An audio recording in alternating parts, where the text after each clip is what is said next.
अस्सलाम वालेकुम। आज मैं पीटी क्लास के लिए मैथ्स की वर्कशीट लेकर आई हूँ। यहाँ पर स्टूडेंट्स नंबर्स को ज्वाइन करेंगे सीक्वेंस में, पिक्चर को रिकग्नाइज करेंगे और बाद में इस पिक्चर को कलर करेंगे। तो यहाँ पर स्टूडेंट काउंटिंग देखेगा कि 1 to 2 इस तरह से सर्कल किया हुआ है।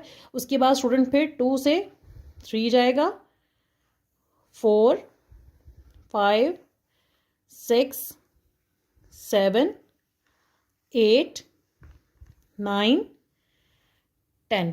अब यहाँ पर स्टूडेंट इसको रिकग्नाइज करेगा कि ये एक ट्री की पिक्चर है और यहाँ पर टीचर स्टूडेंट से स्टेम में और यहाँ पर ऊपर वाले पोर्शन में लीव्स में कलर करवाएगा।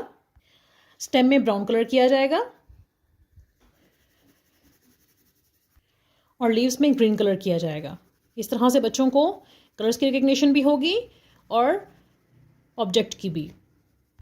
टीचर्स इस वर्कशीट को वीक में एक बार दे सकते हैं और पेरेंट्स इसको डेली बेसिक्स पे करवा सकते हैं। थैंक्स।